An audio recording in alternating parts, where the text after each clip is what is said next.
केंद्रीय कर्मचारियों और पेंशन भोगियों के लिए बड़ी खुशखबरी। पेंशन और ऑप 3 को लेकर जारी हुआ बड़ा तोहफा। भारतीय कर्मचारियों और पेंशन धारकों के लिए नवीनतम अपडेट्स में दिल्ली कैट, रेलवे, एलआईसी और डिफेंस पेंशन धारकों के लिए महत्वपूर्ण निर्णय शामिल हैं, जिनसे उनकी वित्तीय सुरक्षा और सामाजिक स्थिति में सुधार होगा।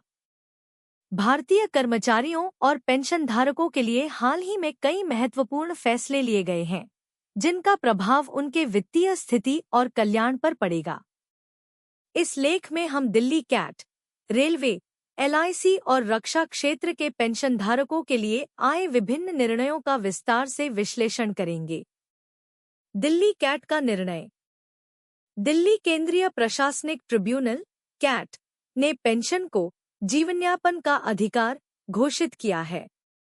इस फैसले के अनुसार पेंशनभोगी अपनी और अपने परिवार की आजीविका चलाने के लिए पेंशन पर निर्भर करते हैं, इसलिए पेंशन को वित्तीय बोझ के आधार पर न रोका जा सके।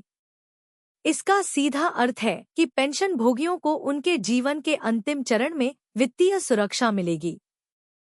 आश्रित बेटियों के लिए सुविधाएं। रेलवे ने घोषणा की है कि माता-पिता की मृत्यु के बाद विधवा, तलाकशुदा या अविवाहित आश्रित बेटियों को भी पेंशन, फिक्स मेडिकल अलाउंस (एफएमए) और रेलवे कर्मचारी स्वास्थ्य सेवा योजना (आरएलएचएस) की सुविधाएं मिलेंगी। यह निर्णय महिलाओं को समर्थन और स्वतंत्रता प्रदान करने के लिए महत्वपूर्ण है। कम्यूटेशन बहाली पेंशनधारकों के लिए राहत।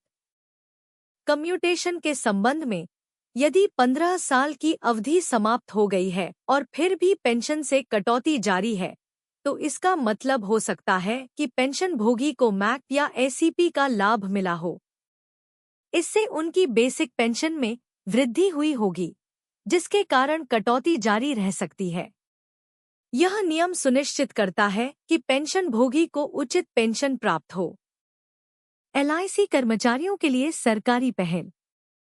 भारतीय जीवन बीमा निगम (एलआईसी) के कर्मचारियों और पेंशनधारकों के लिए वेतन और भत्तों में सुधार किया गया है। इसमें क्लास आई अधिकारियों के लिए हाउस रेंट अलाउंस और हिल अलाउंस में वृद्धि शामिल है, जिससे उनकी वित्तीय स्थिति में सुधार होगा। और ऑप 3 का प्रभाव।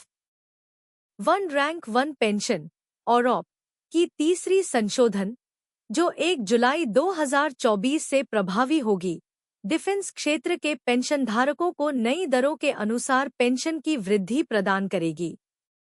यह पेंशन का हर 5 साल बाद संशोधन सुनिश्चित करता है, जिससे इन वीर जवानों को उनकी सेवा के अनुसार उचित पेंशन मिल सके। इन निर्णयों से भारतीय कर्मचारियों और पेंशनधारकों को उनके वित्तीय और सामाजिक जीवन में स्थिरता और सुधार की आशा मिली है, जो उनके जीवन की गुणवत्ता को बेहतर बनाने की दिशा में एक कदम है। पेंशनभोगियों के लिए बड़ी खुशखबरी। केंद्र सरकार ने दिया एरियर का तोहफा। इस महीने मिलेगा बकाया 50% हिस्सा। केंद्र सरकार ने 75 साल या उससे अधिक आयु के पेंशनर्स को उनके बकाया एरियर का 50% हिस्सा इसी महीने देने का फैसला किया है। इससे पेंशनर्स को कुल 77.5% एरियर का भुगतान हो जाएगा, जबकि बाकी 22.5% भविष्य में दिया जाएगा। केंद्र सरकार ने इस महीने पेंशनर्स के लिए एक महत्वपूर्ण घोषणा की है। अब 75 साल या उससे अधिक आयु के पेंशनर्स को उनके बकाया एरियर का 50% हिस्सा इसी महीने दिया जाएगा। यह एरियर उन पेंशनर्स के लिए है जिन्होंने पहले से 55% एरियर प्राप्त कर लिया है। सरकार ने यह तय किया है कि बचे हुए 45% एरियर में से 22.5% का भुगतान अगस्त 2024 में किया जाएगा। इस निर्णय से उन पेंशनर्स को राहत मिलेगी जो लंबे समय से अपने एरियर का इंतजार कर रहे थे। किस्तों में मिलेगा एरियर। बता दें, इससे पहले राज्य सरकार ने 55% एरियर का भुगतान कर दिया था और अब शेष 45% में से 22.5% इस महीने पेंशनर्स को दिया जाएगा। इससे संबंधित सभी पेंशन डिसबर्सिंग अथॉरिटीज को निर्देश दिए गए हैं कि वे इस अदायगी को समय पर सुनिश्चित करें। इस प्रक्रिया के बाद पेंशनर्स को कुल मिलाकर 77.5% एरियर का भुगतान हो जाएगा, जबकि बाकी 22.5% भविष्य में दिया जाएगा। पेंशनर्स के लिए आर्थिक राहत। यह निर्णय उन बुजुर्ग पेंशनर्स के लिए एक बड़ी राहत लेकर आया है जिनकी उम्र 75 साल या उससे अधिक हो चुकी है। मुख्यमंत्री सुखविंदर सिंह सुक्खू ने पहले ही घोषणा की थी कि इस आयु वर्ग के पेंशनर्स को एरियर दिया जाएगा, लेकिन उस समय इसे एकमुश्त देने की बात नहीं कही गई थी। इसलिए इसे किस्तों में देने का निर्णय लिया गया। यह कदम पेंशनर्स के लिए आर्थिक रूप से बहुत महत्वपूर्ण है, खासकर उन लोगों के लिए जो लंबे समय से इस राशि के इंतजार में थे।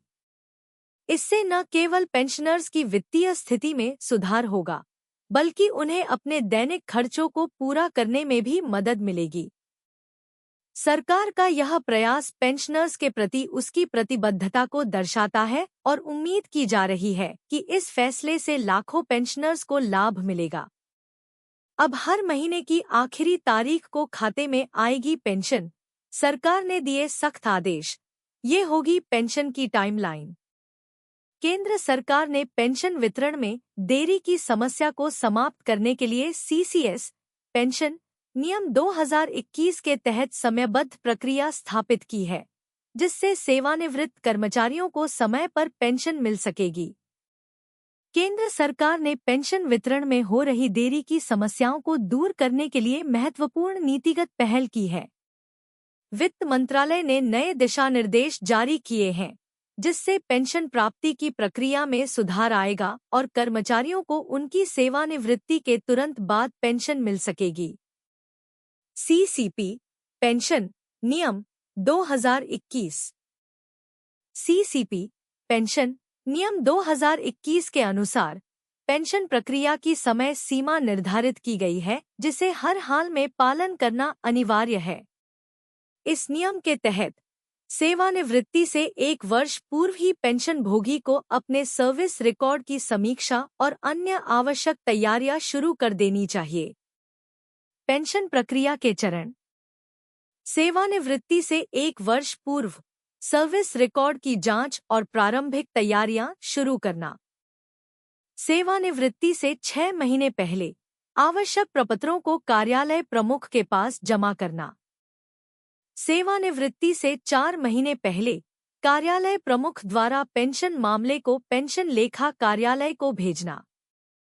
सेवानिवृत्ति से 1 महीने पहले पेंशन लेखा कार्यालय द्वारा पेंशन भुगतान आदेश पीपीओ जारी करना और central pension accounting office CPO को भेजना।